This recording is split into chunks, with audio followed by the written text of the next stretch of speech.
Blah blah blah blah blah blah blah blah. For this classified, instead of having a set topic, we'll be going through various unused and old content.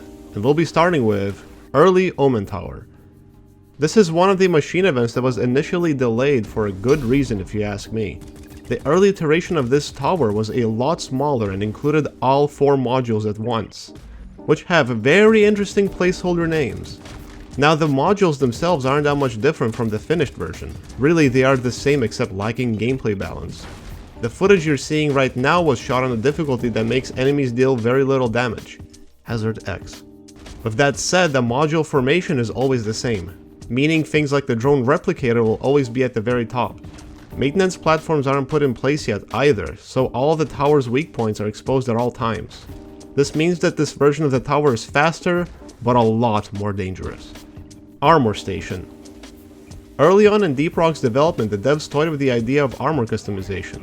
One of the animators made this blog post back in January of 2017 talking about an intricate armor system. The idea behind the system is that each piece of armor is its own separate model, which in turn could get easily replaced with a different model. The animator then goes on teasing the ability to swap out gunners' shoulder plates and helmets individually. This image here gives us a rough idea of this armor system. You'll see that the armor pieces are color coded for easy recognition. Also, Navigator was the early internal name for Scout. Skip forward to when the Space Rig lobby was introduced, with it came the Armor Station, located in the hub area where the Abyss Bar resides now, teasing at the potential of armor customization to the closed alpha players, but as time went on the idea vanished. I decided to contact the art director about what happened to the armor station, to which he replied with, "That was simply an earlier design that was deemed too much work at the time. It never got far enough in design to even be considered cut. We decided to focus on the beard mix and matching instead." Keep in mind that at the time their team size was akin of around 10 people. It was a large undertaking, and putting the system in and now with all the armors in the game is undoubtedly way too much work. Power-ups. The idea of putting power-ups into caves has been floating around on and off for a certain developer. It seems like it started somewhere in late 2018. Instead of endlessly speculating, I've decided to inquire about it. At least the early state of this idea would have involved dwarves finding these so-called strange bags, from which you'd be able to get various temporary or permanent power-ups. Some basic ideas for these boosts included damage increases, movement speed increases, light range increases, damage reduction, and so on. I'm under the belief that one of the power-up ideas ended up sneaking into the Ebonite machine event, which when activated, periodically provides with a temporary pickaxe power-up. With all of that considered, there's a chance that it'll eventually make a proper return to the game. Bosco Ammo.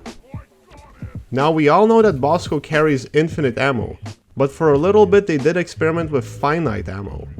In some early 2018 builds of the game, you're able to activate this feature via the dev ritual.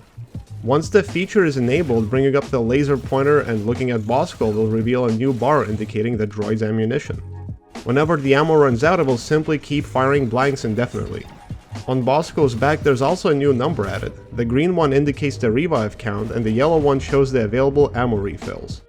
By holding E, we can refill Bosco's ammo by 50%. In turn, the yellow counter can be refilled by resupplying ourselves. Although this part is pretty buggy as it won't go over 2 refills on Bosco. Dragon Skin. Since late 2019, these early versions of the currently called Scale Brigade skins were in the game files of almost random builds. Same for the armor. The twist to the original iteration of these skins was the fact that their paint jobs were class colored, meaning that it'll be red for engineer, green for gunner, blue-ish for scout, and yellow for driller. Also, the sigil itself went through some minor adjustments. Coral trees. A long while ago, one of the former game developers experimented with these giant coral trees. All that we have to go off of is this video, which is a huge stroke of luck I managed to grab right before it was fully taken down due to copyrighted music. It was AC/DC. Features some interesting coral tree formations. If the branches also break off individually, I'd speculate this idea was reused for rock trees. I've also made a sort of DRG Historian prototype video for this clip, which, in my opinion, didn't age that well, but that's just me. This video was taken down due to copyrighted music playing in the background.